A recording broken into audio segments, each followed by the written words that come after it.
Você já viu Gotham City pelos olhos de Batman, mas agora é hora de mergulhar no submundo.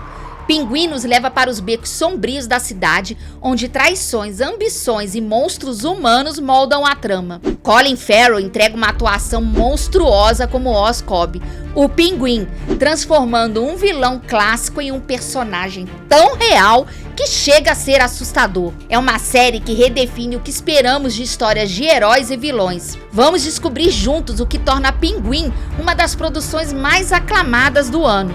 E já é a série de quadrinhos mais bem avaliada no IMDb.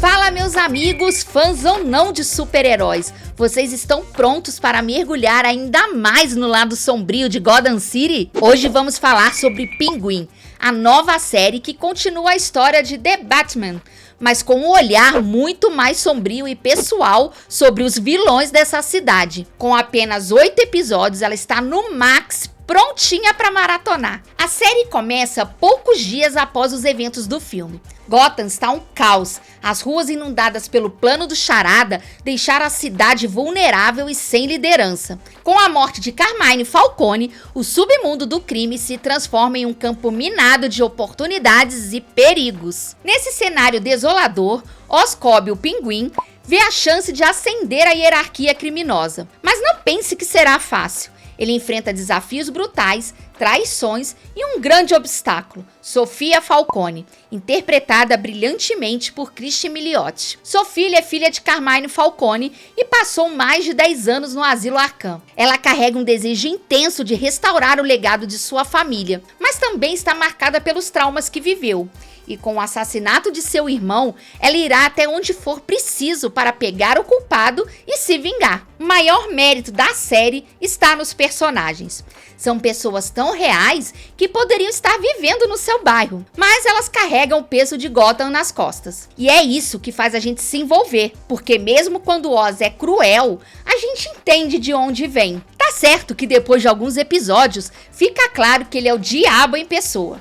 Mas vamos chegar lá. E é nesse cenário devastado que iremos conhecer também Vicky Aguilar, um personagem original criado para essa série, interpretado por Renzi Feliz. Ele irá explorar o submundo criminoso de Gotham sob a tutela de Oz. Ele é o olhar do público dentro desse mundo cruel, com uma alma bondosa que infelizmente é empurrada para o crime. Vicky é cativante e ao mesmo tempo que ele erra, você também torce para que ele encontre um caminho melhor. O grande trunfo de Pinguim é sua abordagem realista. Essa não é uma história de super-heróis, é sobre pessoas reais, marcadas por traumas, ambições e decisões sombrias. A cidade devastada de Gotham é o palco perfeito para uma trama repleta de manipulação, poder, política e tragédias pessoais.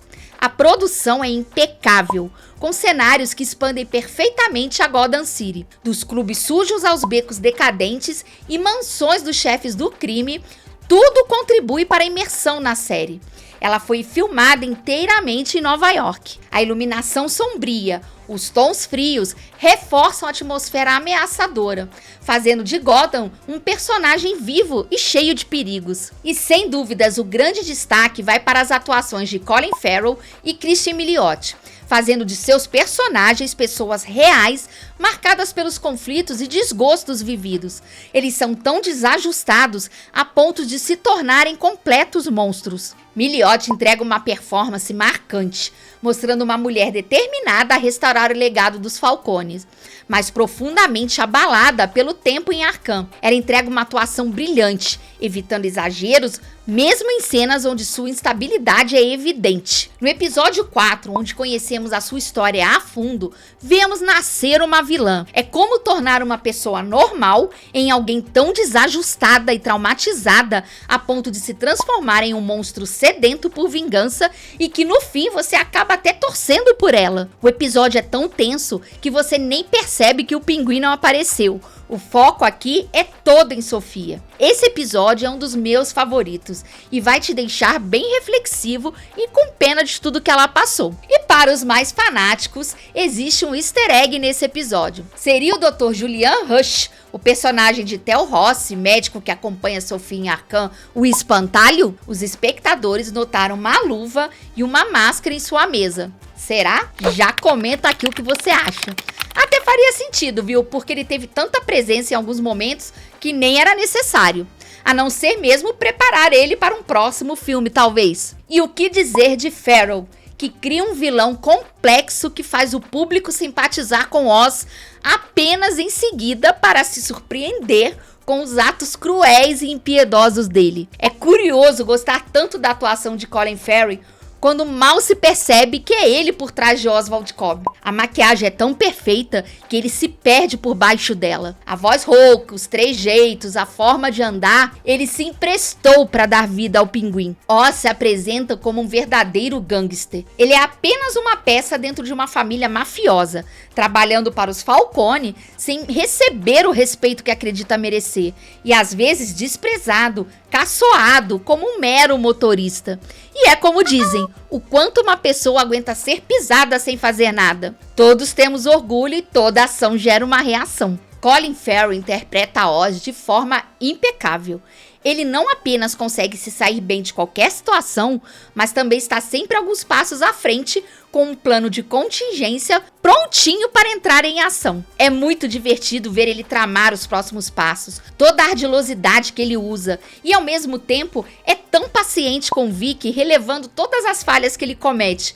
Você quase acredita num bom coração embaixo daquele peito cabeludo e grande. Outro destaque é a relação de Oz com sua mãe, Frances Cobb, interpretada por Deirdre O'Connell. Frances sofre de demência e representa não só uma motivação emocional para Oz, mas também um lembrete de como Gotham falha com os mais vulneráveis. É impossível não se emocionar com essa dinâmica entre eles. Oz equilibra momentos emocionais com a sua mãe e cenas em que usa sua astúcia manipuladora para superar os inimigos. E é no episódio 7 que iremos conhecer de onde vem a maldade de Oz. Ou melhor, a maldade que sempre esteve presente. Veremos Oswald em sua infância, através do ator incrível Ryder Allen, que já esteve no filme Palmer com uma estreia triunfante. E já tem um vídeo aqui no canal sobre esse filme. Oz quase me enganou que poderia não ser uma pessoa ruim em sua essência.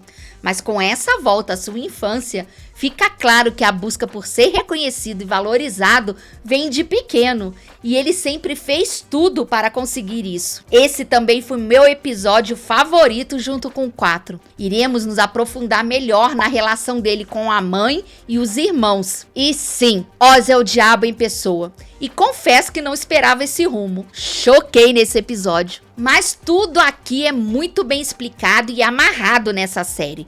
É aquela coisa que no fim tudo faz sentido e não existem pontas soltas. O enredo é muito bem construído, com apenas uma exceção para mim. É possível um Pinguim sem o Batman? A série mostrou que sim. Mas apesar de não ser sobre o Batman, achei falha a total falta de menção a ele durante os episódios. Afinal, a história se segue imediato ao filme. E a falta de qualquer referência a ele durante os acontecimentos fez parecer que ele estava ausente da cidade até o fim, sendo que o filme mostra que não. O diretor comentou sobre a ausência do Batman dizendo: "Esse foi um momento de grande turbulência na cidade. É literalmente a semana depois do que aconteceu", explicou Reeves em entrevista ao Digital Spy. Grande parte da cidade está em desespero, então a polícia não consegue chegar a todos os lugares. Há crimes em todos os lugares. É um momento muito perigoso. Batman está lá fora tentando lidar com as consequências de tudo o que aconteceu, das quais até certo ponto ele se culpa, completou ele. Ok, eu não esperava mesmo ver o Batman aqui, o que de fato estragaria a dinâmica da série. Mas justamente por ser um momento de turbulência na cidade, pelo menos uma manchete no jornal para saber que ele andava por lá, né? Não compromete a narrativa, mas cria uma certa desconexão com o filme. Mas, no fundo, Batman foi malandro. Esperou o Pinguim acabar com todos os bandidos de Gotham para ele ter só que acabar com um. Foi a lei do menor esforço. Mas você vai me perguntar, por que Pinguim é um sucesso estrondoso? E te digo que é porque entrega uma história que ultrapassa os limites da imaginação, com personagens tão reais que parecem sair da tela. É uma trama pulsante de ambição, poder, política, drogas, manipulação, crimes, conflitos familiares e emoções à flor da pele. Tudo isso em um pacote irresistível. E eu realmente me surpreendi e gostei demais da trama. É entretenimento sim, mas do tipo que se conecta com o presente e tem algo relevante a dizer, mesmo que essas palavras venham dos lábios de um personagem outrora famoso por pilotar um pato gigante de borracha. Tá certo que hoje é um Maserati de cor ameixa de extremo mau gosto, mas ainda assim é um carrão. Agora é com vocês. Me diz aqui o que acharam de Pinguim. Já assistiram ou ficaram com vontade de ver? Deixa aqui nos comentários. E vamos esperar uma continuação e ver esse gangster agora metido com política arquitetar seus próximos passos depois de um final em que prevaleceu seus interesses em primeiro lugar, como sempre foi. E temos então o super vilão de que nos lembramos de outrora, inclusive com a clássica roupa. Esse é o Pinguim.